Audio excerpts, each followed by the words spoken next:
E um dia para ficar na história entre Brasil e Estados Unidos, com a definição da questão das tarifas impostas por Donald Trump, também com a aplicação da Lei Magnitsky. Assunto claro para o jornalista Tiago Pereira, que já está por aqui. Tiago, boa noite, bem-vindo. E então, estávamos todos naquela expectativa, finalmente Donald Trump assina o tal decreto. E agora, o que você nos diz? Duas situações bem importantes, impactantes. Eu trato como um divisor de águas, né? O Brasil, a relação Brasil-Estados Unidos antes dessa decisão e depois, porque no mesmo dia, né, como assina a questão das tarifas, já também impôs aí Donald Trump, como você noticiou, as sanções ao ministro Alexandre de Moraes, que também todas as duas notícias, todas as duas situações são péssimas para o Brasil, não são notícias, acredite, que a gente gostaria de dar. Boa noite para você e para a nossa audiência qualificada da Pix TV. Moraes está aprovando do próprio veneno. Após os excessos, não os internos, que são muitos, mas aqueles que extrapolam as leis americanas, como no caso da SpaceX, com bloqueio de sequestros de bens aqui no Brasil, mesmo que a empresa nada tivesse a ver com a rede social X do Elon Musk, agora, pela primeira vez na história, um juiz brasileiro está proibido de pisar em solo americano. Isso é inédito, nunca ocorreu, né? Ele está agora, portanto, com o visto suspenso de forma definitiva, além de estar proibido de realizar qualquer transação financeira ou comercial com empresas norte-americanas, como, por exemplo, as bandeiras de cartão de crédito, aí aqui eu cito o Mastercard, o Visa, que são as mais utilizadas, mais famosas.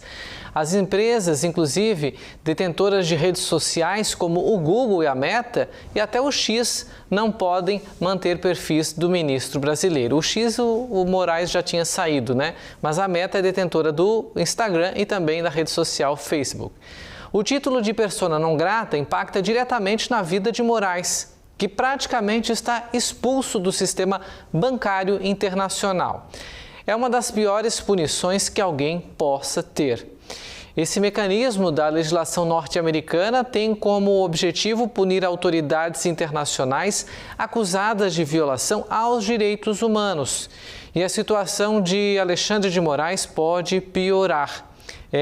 Porque com a viagem ao exterior de um ex-assessor dele aos Estados Unidos, o Eduardo Tagliaferro, vocês vão de lembrar, que promete abrir aí o jogo em entrevista a brasileiros que residem na América do Norte, entre eles Alan dos Santos. Ele disse que está sendo perseguido e promete contar a verdade, toda a verdade sobre Alexandre de Moraes. Então, aí cenas para os próximos capítulos. Antes disso, o STF emitiu uma nota agora há pouco, faz alguns minutos, né? Em razão das sanções aplicadas ao ministro Alexandre de Moraes, um dos integrantes do Supremo vem se pronunciar na forma abaixo. Aí eles citam aqui 4 tópicos: o julgamento dos crimes que impactam o atentado à democracia do 8 de janeiro, né?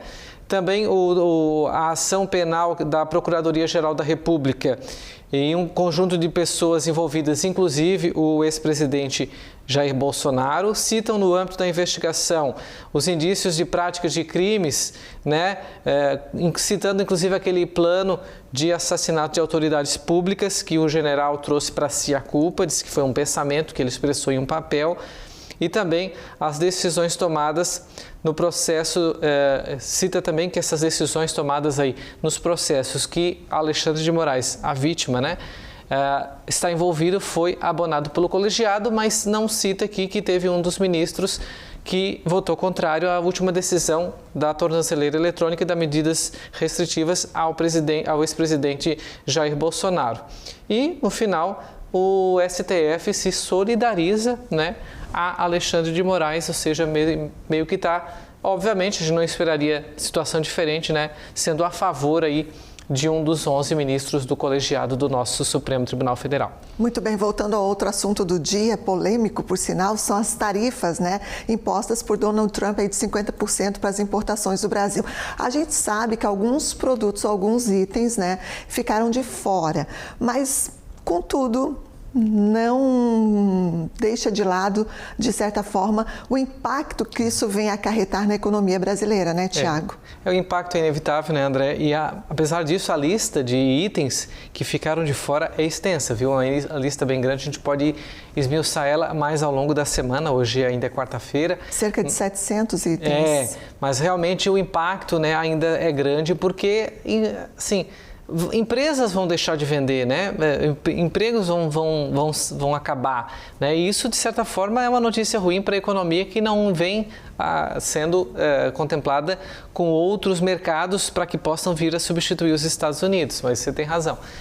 E o que a gente vê é o que Trump não blefou, na verdade. Ele está numa ofensiva para fortalecer a economia do país dele, mesmo que isso implique em algumas concessões em território interno, e aí eu falo os Estados Unidos. Mas o impacto lá, pode ter certeza, não será nem sentido pelos americanos. Agora, mais abaixo do mapa, sim, nós perdemos a grande chance de evitar isso se o nosso Congresso funcionasse.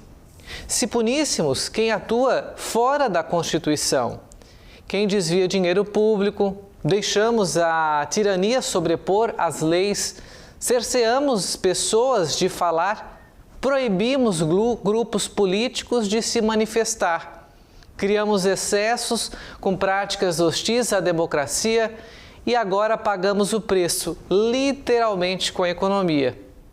É uma medida econômica que, sim, nos dias de hoje é política também. Quando o país interfere no outro por entender que lá, ou melhor, que aqui, assim como na Venezuela, Nicarágua, a soberania é usada para defender práticas obscuras, em defesa de ideias e até mesmo de grupos, inclusive um que está por 19 anos, prestes a completar 20 no poder e não conseguiu resolver os nossos problemas internos e agora prova mais uma vez que não tem a capacidade de negociar. Porque vejam bem, quem negocia senta na mesa, deixa as diferenças de lado e preza pelo seu país. O resto, como a gente usa no jargão jornalístico, é perfumaria. É discurso de quem já ganhou a eleição, está governando, mas esquece de deixar o palanque. É isso que a gente viu nessa negociação, se assim a gente pode dizer, à la Tupiniquim. De lado, um da oposição lá nos Estados Unidos, que é o filho do ex-presidente Eduardo Bolsonaro, fazendo lobby contra o Brasil, né?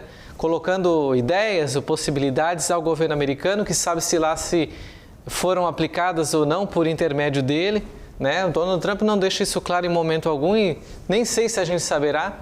Do outro, um governo, né? Num grupo chamado BRICS, que ousa, nenhum país do mundo, nenhum presidente do mundo ousou essa expressão e o nosso ousou, que é a desdolarização, que é praticamente ferir aí a honra dos norte-americanos, que ainda tem sim, há muitas falácias, mas ainda é sim a maior economia do mundo e assim como também é a maior democracia. E nessa nota do STF, faltou citar aí, claro, as situações que impuseram os Estados Unidos as medidas de Alexandre de Moraes, como vários feitos que, de certa forma, para os americanos é entendido como um cerceamento à liberdade de expressão e que está lá, como a gente falou aqui na semana passada, né, destacado no primeiro trecho da Constituição americana, que é a possibilidade de qualquer um, seja americano ou não, de se expressar. E quando em algum lugar isso é proibido, certamente é uma situação que preocupa bastante eles e é usado sim hoje na globalização que a gente vive como uma ferramenta punitiva para os países que têm qualquer tipo de relação com os Estados Unidos. Nesse caso, o Brasil. Vamos aguardar cenas dos próximos capítulos, como a gente sempre fala por aqui, né, Tiago? Agora acho que é página virada. A canetada já foi dada nas duas situações. O que pode agora talvez acontecer são sanções ou para mais ministros ou para mais pessoas ligadas a Alexandre de Moraes. Eu estourei meu tempo, boa noite a todos. Vamos aguardar os desdobramentos então. Obrigada, Tiago, até a próxima. Até.